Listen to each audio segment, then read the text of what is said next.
एक मित्र ने प्रश्न पूछा है कि हम सबसे प्यार करना चाहते हैं, किसी से कोई गुस्सा, नफरत, द्वेष, ईर्ष्या का भाव नहीं रखना चाहते। लेकिन क्या हो जाता है कि पता भी नहीं चलता और कब सामने वाले व्यक्ति के ऊपर हमारा गुस्सा फूट पड़ता है, हमारा द्वेष झलक पड़ता है, हमारी ईर्ष्या सामने आ जाती है। कैसे इससे निपटा जाए, क्यों हमें यह पता नहीं लग पाता।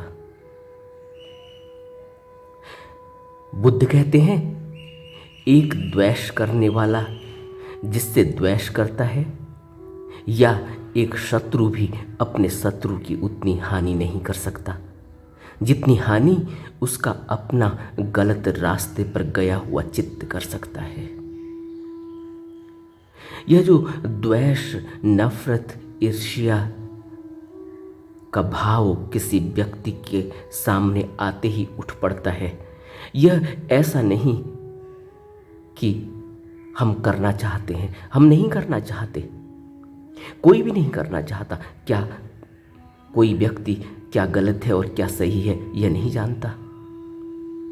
हर व्यक्ति यह जानता ही है कि शराब पीना गलत है, हर व्यक्ति यह जानता ही है कि नशा करना गलत है, और हर व्यक्ति यह जानता ही है कि व्यभिचार गलत है।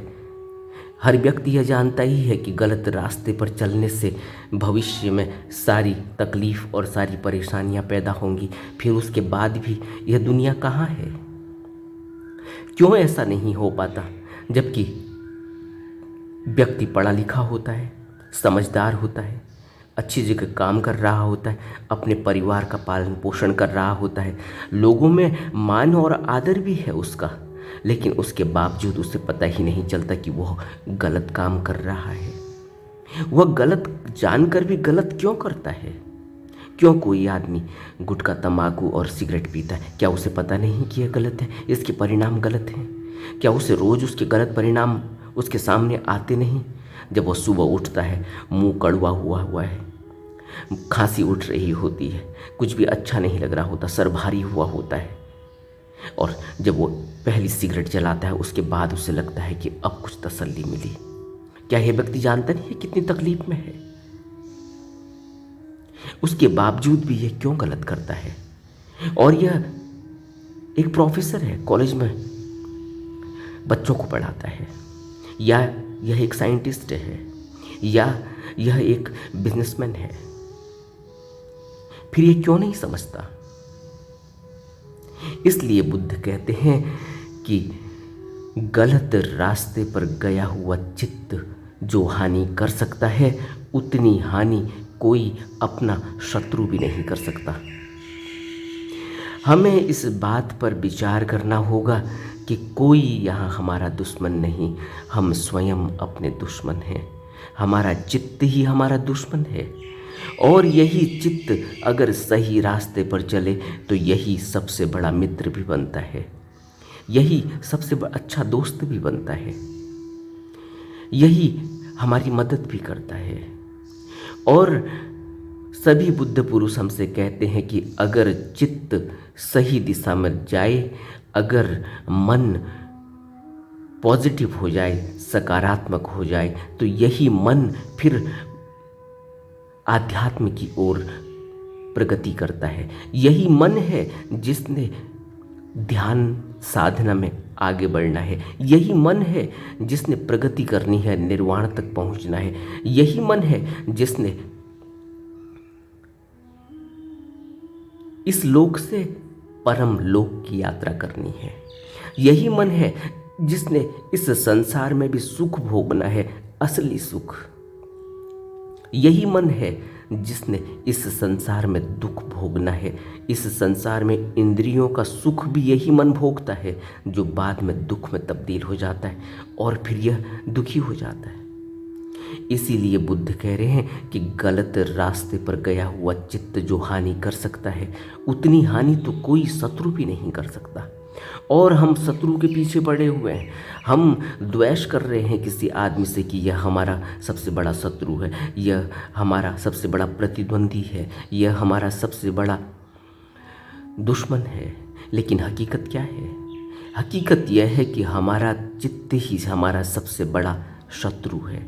सबसे बड़ा दुश्मन है। क्यों हम उस चित्त को नहीं समझ पाते? क्योंकि हमें कोई गाइड करने वाला नहीं, और हमारा अहंकार, हमारा अहम भाव इतना ज़्यादा है कि हम मानने को भी तैयार नहीं कि कोई हमें गाइड करे, क्योंकि हम प्रोफेसर हैं, क्योंकि हमने सारी किताबें पढ़ी हैं, क्योंकि हम हिंदू हैं, हमने सारे धर्म ग्रंथ पढ़ रखे हैं, क्योंकि हम मुसलमान हैं, हम ईसाई हैं, हमने सब ग्रंथों का पाठ किया हुआ है, हम अच्छी तरह से जानते हैं कि क्या अच्छा है क्या बुरा। लेकिन हकीकत क्या है? हकीकत यह है कि हम जानते नहीं। हकीकत यह है कि हमारे अनुभव में अब तक सच आया नहीं। हकीकत यह है कि अब तक हमने अपने चित्त को समझा ही नहीं कि चित्त कौन सी गलत राह पर चल रहा है और कौन सी राह सही है। कौन हमें बताएगा कि कौन सी राह सही है? हम तो जिस राह पर चलते हैं, जिसको हम कहते हैं सही राह है, उस रास्ते पर चलते हुए जब हम मुंह के बल गिरते हैं तब हमें पता चलता है कि हम गलत रास्ते पर चल रहे थे।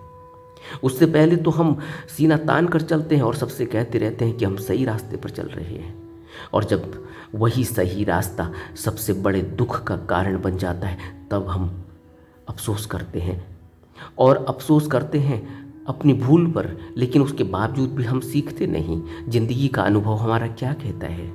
हम बार बार गलतियां करते हैं और बार बार मुंह पर चोट पड़ती है, और बार बार हम फिर उन गलतियों को दोहराते हैं, लेकिन हम सीखते नहीं। हम क्यों नहीं सीखते?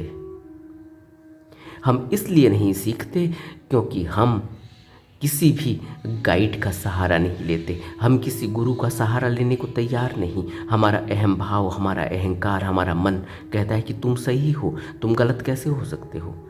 तुम इतने इंटेलिजेंट हो, तुम इतने पढ़े लिखे हो, तुम इतने लोगों को गाइड करते हो संसार में, तुम इतना पैसा कमाते हो, तुम्हारे पास इतनी संपत्ति है, इतना धन धान्य है, तुम गलत कैसे हो सकते हो? तुमको इतने लोग मानते हैं, इतना मान आदर करते हैं, तुम्हारे चरण छूते हैं, तुम गलत कैसे हो सकते हो? लेकिन बुद्ध इस बात को स्वीकार नहीं करते। बुद्ध कहते हैं कि जो व्यक्ति अपने चित्त का रखवाला नहीं, जो व्यक्ति अपने चित्त पर नियंत्रण नहीं कर सकता, जो व्यक्ति अपने चित्त की 24 घंटे निगरानी नहीं कर सकता, वह व्यक्ति समझदार नहीं, वह व्यक्ति पंडित नहीं। और बुद्ध आगे कहते हैं कि पंडित आदमी को पुण्य कर्म तब तक भार सा लगता है जब तक पुण्य कर्म फल देना आरंभ नहीं करता, लेकिन जब पुण्य कर्म फल देना आरंभ करता है तब पंडित आदमी को सुख होता है। यहाँ जो बुद्ध पंडित आदमी का इस्तेमाल कर रहे हैं, पंडित का अर्थ है जिसके अंदर समझदारी पैदा हुई, जो समझदार हुआ, जिसने सच को सच जैसा देखा, जिसने झूठ को झूठ जैसा देखा, जिसने अपने चित्त की रखवाली की, जो अपने चित्त को समझ गया, जिसने अब पांडित्य ग्रहण किया, जो अब पंडित हुआ, जिसने गुरु का सहारा लिया, जिसने बुद्ध की शरण ली, वह पंडित बनता है धीरे धीरे। तब वह पुण्य कर्म की तरफ लगता है, कुशल कर्म की तरफ लगता है। और जब कुशल कर्म करते करते वह एक कुशल कर्म और पुण्य कर्म करने की आदत में आ जाता है, तब उससे फिर कोई अकुशल कर्म नहीं होता, कोई भी पाप कर्म नहीं होता। और जब सभी पुण्य कर्म होंगे तो उसको सुख मिलना स्वाभाविक है, उसको उन कर्मों का फल मिलना स्वाभाविक है। ऐसा नहीं कि वो पुण्य कर्म किसी फल की आकांक्षा में करता है। कोई भी साधु, कोई भी साधक पुण्य कर्म, कुशल कर्म किसी फल की आकांक्षा में नहीं करता, बल्कि यह उसका स्वभाव होता है, उसका धर्म होता है। और जब स्वभाव ही कुशल कर्म करने का हो गया तो फिर दुख काहे का? जब सुख ही सुख की अनुभूति होने लगी, जब देने ही देने का स्वभाव हो गया, तो फिर लेने की आकांक्षा कहाँ? फिर तो देना ही देना है, और देने में जो खुशी है वह लेने में नहीं होती।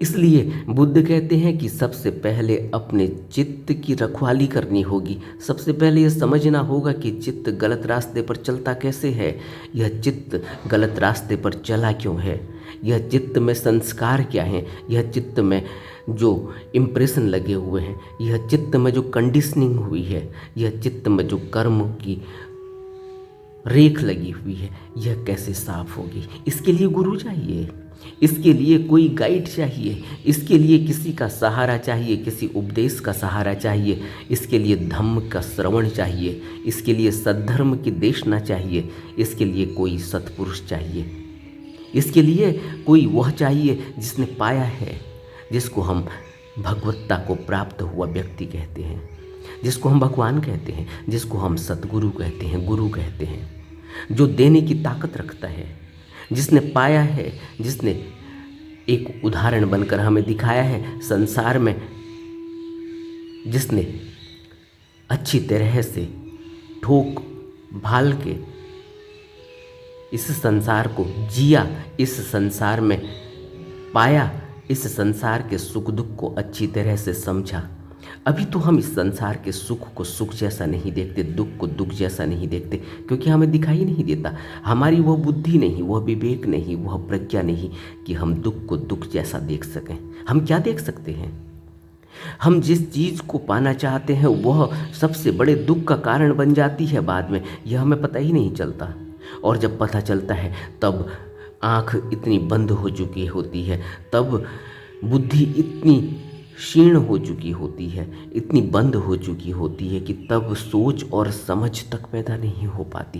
क्योंकि जब मनुष्य दुख में होता है तो उसके सारे सोचने समझने की शक्ति बंद हो चुकी होती है। इसीलिए बुद्ध कहते हैं कि स्वतंत्र बनो। स्वतंत्रता, तुम्हारी स्वतंत्रता में तुम स्वयं दिखाई दोगे। लेकिन स्वतंत्र व्यक्ति कब बनता है? जब उसको विचारों की स्वतंत्रता हो, जब उसको सोच समझ की स्वतंत्रता हो, जब वो अपना अच्छा बुरा समझ सकता हो, जब वह स्वतंत्र हो अपने जीवन को जीने के लिए। लेकिन आज हमारी स्थिति क्या है? आज तो हम गुलाम हैं, हम अपने मन के गुलाम हैं, हम अपनी गुलामी को ढो रहे हैं और हम कहते हैं हम स्वतंत्र हैं। असली स्वतंत्रता है जब हम अपने मन को साध लें, जब हम अपने चित्त पर नियंत्रण कर लें, जब हम अपनी कंडीशनिंग को, अपने संस्कारों को, अपने कर्मों को शुद्ध और साफ कर लें, तब असली जीना है, तब असली स्वतंत्रता है। सिर्फ स्वतंत्रता यह नहीं कि हमें एक देश में स्वतंत्र रूप से रहने का अधिकार हो, इतनी ही स्वतंत्रता नहीं है। हम वहाँ भी गुलाम हो जाएंगे, क्योंकि हम गुलाम तो हैं ही अपने मन के। हमें यही पता नहीं क्या खाना है, हमें यही पता नहीं कि क्या पीना है, हमें यही पता नहीं कि क्या हमारा अच्छा है और क्या हमारा बुरा है, हमें यही पता नहीं कि किस कर्म को करके हमें कितना दुख होगा और किस कर्म को करके हमें कितना सुख होगा। हमें यही पता नहीं कि हम जो भी आज कर्म कर रहे हैं इसके परिणाम कितने दुखदायी होंगे। हमें जब अपनी सोच समझ ही पैदा नहीं हुई, जब हम अपनी सोच समझ ही नहीं रखते, जब हमें कुछ आगे रोशनी दिखाई ही नहीं दे रही है, जब हमारी आंखें खुली होने के बाद भी हमें ठोकर लग रही है, तो फिर हम कहाँ स्वतंत्र हैं? तब हमारे पास क्या बुद्धि और विवेक है, क्या प्रज्ञा है? तब हमारी आंखें कहाँ उनमें रोशनी है? इसलिए बुद्ध कहते हैं कि न तो माता, न पिता और न दूसरे रिश्तेदार आदमी की उतनी भलाई कर सकते हैं जितनी भलाई आदमी का सत्मार्ग पर लगा हुआ चित्त कर सकता है। सत्मार्ग पर लगा हुआ चित्त, और सत्मार्ग पर चित्त कब लगेगा? जब हम इतनी समझ तो पहले रखें, इतना होश तो हमारे अंदर हो कि हम अंधेरे में हैं, हम अज्ञानी हैं, हमें ज्ञान की जरूरत है। हम निर्वाण की ओर बढ़ना चाहते हैं, सत्य को जीना चाहते हैं, सत्य के लक्ष्य को पाना चाहते हैं, शाश्वत सत्य और धम्म की तरफ बढ़ना चाहते हैं। पहले हमारे मन में यह ख्याल तो हो, तभी तो मैं यह स्वीकार करूँगा कि मैं अपने से स्वयं नहीं कर पाऊँगा। मैंने करके देख लिया, मैंने धर्मशास्त्रों को पढ़कर देख लिया, मैंने उस जीवन को जीने की कोशिश की और मैं बार बार मेरे को चोट लगी है। मेरा अपने ऊपर कोई नियंत्रण नहीं, मेरे अपने कोई नियम नहीं, मैं उन नियमों पर चल नहीं पाता। मैंने शील के नियमों को पढ़ा है किताबों में, लेकिन मैं उन पर चल नहीं पाता। मैंने आर्य अष्टांगिक मार्ग को समझा है किताबों में, लेकिन मैं उन पर चल नहीं पाता। तब पहली बार ख्याल आता है कि अब मुझे किसी गुरु की शरण लेनी होगी।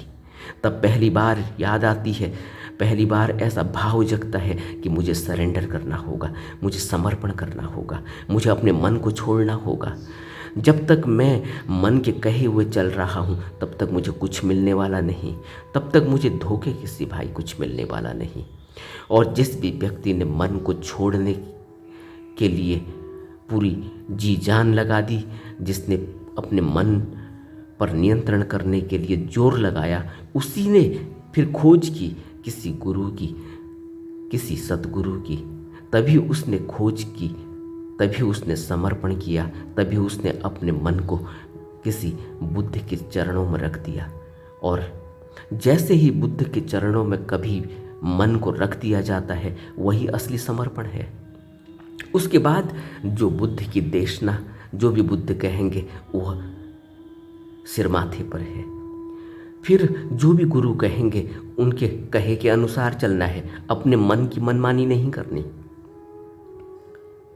और जिस दिन भी ऐसा होता है कि हम गुरु के बताए रास्ते पर चलने लगें, गुरु की बात को मानकर स्वीकार करके हम उसका सहारा लेकर आगे बढ़ने लगे, उसी दिन हमारे मन की मौत शुरू हो जाती है। उसी दिन हमारा मन झुकने लगता है। और मन झुकता ही तब है जब किसी बुद्ध की ताकत, जब किसी बुद्ध की ऊर्जा से वह नेगेटिव से पॉजिटिव हो जाता है, जब किसी बुद्ध की ऊर्जा से वह पूरी तरह से लबालब भर जाता है।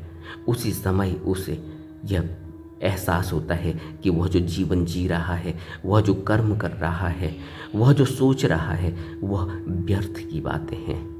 उससे इस संसार में कुछ भी तारण, कुछ भी मिलने वाला, कुछ भी पार लगने वाला नहीं। तब वह पहली बार बुद्ध के उपदेशों को सुनकर उन पर चलने की कोशिश करता है। उससे पहले तो वह किसी मजहब में पैदा हुआ है, उस मजहब के ग्रंथों को पढ़ता है, उसको पता भी है क्या अच्छा है क्या बुरा है, क्या करना चाहिए क्या नहीं करना चाहिए, लेकिन उसके अपने मन पर कोई नियंत्रण नहीं। इसलिए वह कुछ भी करता है, सब मनमर्जी करता है, अपने मन के हिसाब से चलता है, अपने मन के हिसाब से उन धर्म ग्रंथों के सार को अपने मन के हिसाब से समझता है। जैसा मन कहता है वैसे समझता है। वह कभी भी किसी की सुनता नहीं, वो अपने मन की सुनता है। और मन कहता है कि नहीं तुम ठीक कर रहे हो, वह कहता है कि मैं ठीक कर रहा हूँ, मैंने बीए कर रखी है, मैंने एमए कर रखी है, मैं पीएचडी हूँ, क्या मैं नहीं जानता, दूसरा मुझे समझाएगा। लेकिन जब उसे किसी गुरु की ऊर्जा का एहसास होता है पहली बार, तब मन रुकता है, झुकता है। इसीलिए सत्संग की जरूरत है। बिन सत्संग विवेक न होई, राम कृपा बिन सुलभ न होई सोई। राम की कृपा के बिना, राम यानी वह परम चैतन्य ऊर्जा, वह जो पूरी सृष्टि में रमी हुई है, यह उस ऊर्जा के बिना यह संभव नहीं कि किसी को सत्संग मिल सके। बिन सत्संग विवेक न हुई। और बिना किसी देशना के, बिना किसी उपदेश के, बिना किसी सतगुरु की शरण और उनके उपदेशों को सुने बिना किसी को विवेक की जागृति नहीं होती। पता ही नहीं चलता कि क्या अच्छा है क्या बुरा है। जानता तो है कि यह अच्छा है और यह बुरा है, लेकिन करता बुरा है। क्यों? क्योंकि वह मानने को तैयार ही नहीं। लेकिन पहली बार जब उसे कोई गुरु उससे कहता है कि यह गलत है और यह ठीक है, तुम्हें इन नियमों पर चलना होगा, तो गुरु की ताकत उसको उस नियम पर बांध देती है। यही तो गुरु की ऊर्जा है कि हम जानते तो हैं पहले से ही। क्या हम सील के नियमों को हमने इतनी बार पढ़ा नहीं है? क्या हम नहीं जानते कि हमें मिथ्याचरण नहीं करना, झूठ नहीं बोलना? क्या हम नहीं जानते कि हमें किसी पर स्त्री का गमन नहीं करना? क्या हम नहीं जानते कि हमें मांस, शराब और किसी भी प्रकार का नशा नहीं करना? क्या हम नहीं जानते? कौन नहीं जानता कि नशे के परिणाम क्या होते हैं? कौन नहीं जानता कि यह नशा मन को पूरी तरह से करप्ट कर देता है? कौन नहीं जानता? लेकिन हम फिर भी क्यों नहीं मानते? क्योंकि हम किसी बुद्ध के उपदेशों को, किसी बुद्ध की शरण में, किसी गुरु के आगे कभी गए नहीं, कभी हमने सत्संग सुना नहीं। पहली बार सत्संग सुनकर, पहली बार गुरु के आगे कोई व्यक्ति जाता है तो गुरु की वह ऊर्जा उसको पूरी तरह से घेर लेती है। अब वो चाहकर भी गलत नहीं करता, चाहकर भी अगर गलत करेगा तो एक बार को जरूर उसको आभास होगा कि नहीं, इसके परिणाम भयानक हैं। गुरु की ऊर्जा उसको घेर लेती है और यहीं से उसका पुनर्जन्म शुरू होता है, यहीं से वो आर्य जन्म होता है, यहीं से वो उसका आर्य जन्म होता है। बुद्ध आर्य जन्म कहते थे। यहीं से वो द्विज बनता है, यहीं से उसका दूसरा जन्म होता है। जब वो गुरु की शरण में जाता है तब उसको आध्यात्म की ओर बढ़ने की लालसा जगती है, तब वो आध्यात्म की राह पर चलता है। यहीं से वो द्विज बनता है, यहीं से वो आर्य जन्म उसका होता है। हमें बुद्ध के वचनों को अपने जीवन में उतारने के लिए गहरी समझ की ज़रूरत है, गहरे विवेक और प्रज्ञा को जगाने की ज़रूरत है, और यह किसी बुद्ध की शरण में जाकर ही होगा। नमो बुद्धाय।